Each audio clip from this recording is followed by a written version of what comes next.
காலையில் இவனுக்கு ராகி கஞ்சி, எங்களுக்கு ராகி அடையும் செஞ்சேன். இவனோட ராகி மாவுலேயே நட்ஸ் எல்லாம் சேர்த்து அவனுக்கு தனியாக அத்தை அரைச்சி கொடுத்துருவாங்க. இந்த ராகி அடையில் நிறைய வெங்காயம், காஞ்ச மிளகாய், முருங்கைக்கீரை போட்டு மெலிசாக தட்டி அடை செய்வாங்க. அது சூப்பராக இருக்கும். அதை வெறுமனே அப்படியே சாப்பிட்லாம், தொட்டுக்க எதுவுமே தேவையில்லை. நான் இன்றைக்கி வெங்காயம், காஞ்ச மிளகாய் போட்டு கொஞ்சம் மொத்தமாக தட்டி எடுத்துட்டேன். கொஞ்சம் அதுக்கு நாட்டு சக்கரை வச்சுட்டு சாப்பிட்டாச்சு.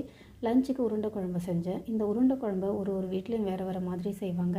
உருண்டையை வேக வச்சு குழம்புல போடுவாங்க, இல்லை எண்ணெயில் பொரித்து போடுவாங்க, இல்லைனா குழம்பு கொதிக்கும் போது அப்படியே உருண்டை பிடிச்சி போடுவாங்க. இன்றைக்கி நான் உருண்டை பிடிச்சி தான் போட்டு செய்கிறேன். சமையல்னு எடுத்துக்கிட்டால் ஒரு வீட்லேயும் வேறு வேறு மாதிரி செய்வாங்க. மேரேஜுக்கு முன்னாடி நம்ம செய்கிறதான் சமையல்னு என் இஷ்டத்துக்கு சமைப்பேன். யார்கிட்டையும் நான் எதுவும் கேட்க மாட்டேன்.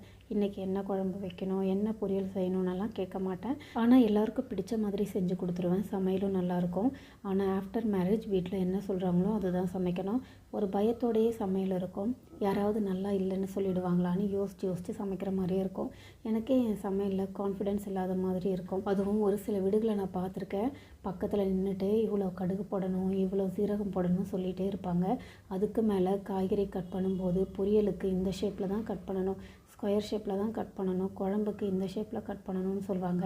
அதுக்கு பேசாமல் அவங்களே செஞ்சுட்டு போயிடலாம். என்னை கேட்டால் சமைக்கும்போது எந்த இன்ஸ்ட்ரக்ஷனும் இல்லாமல் ஃப்ரீயாக சமைக்க விட்டாலே போதும், சமையல் நல்லா வந்துடும். நான் செய்கிற சமையல் மாதிரியே அடுத்தவங்களும் செய்யணும்னு நினைக்கிறது ரைட்டானு தெரியல. ஏன்னா ஒவ்வொருத்தருக்கும் ஒரு கைப்பக்குவம் இருக்கும். இதுலேயும் ஹஸ்பண்ட் ஒரு சில நேரத்தில் சொல்லுவாங்க, இது எங்கள் அம்மா சமையல் மாதிரியே இல்லை, எங்கள் அம்மா எப்படி சமைப்பாங்க தெரியுமான்னு. 30-40 வருஷம் அனுபவம் உள்ளவங்க சமையல் மாதிரியே வீட்டுக்கு வந்த கொஞ்ச நாள்லேயே எங்ககிட்ட எதிர்பார்க்குறது உங்கள் தப்பா இல்லை எங்கள் தப்பான்னு எங்களுக்கு தெரியல. இன்றைக்கி உருண்டை குழம்புக்கு கடலைப்பருப்பு ஊற வச்சு அரைச்சி எடுத்துக்கிட்டேன்.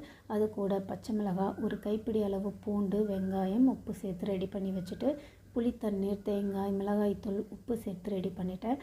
அப்புறம் கடுகு சீரகம் தாளிச்சிட்டு வெங்காயம் தக்காளி வதக்கி விட்டுட்டு கரைச்சி வச்சதையும் சேர்த்துட்டு ஒரு கொதி வந்ததும் உருண்டையை பிடிச்சி போட்டு 2 உலுக்கு உலுக்கிட்டு மூடி போட்டுட்டு உருண்டை வெந்ததும் இறக்கிட்டேன். இந்த வீடியோ உங்களுக்கு பிடிச்சிருந்தா லைக் பண்ணி சப்ஸ்கிரைப் பண்ணி சப்போர்ட் பண்ணுங்கள்.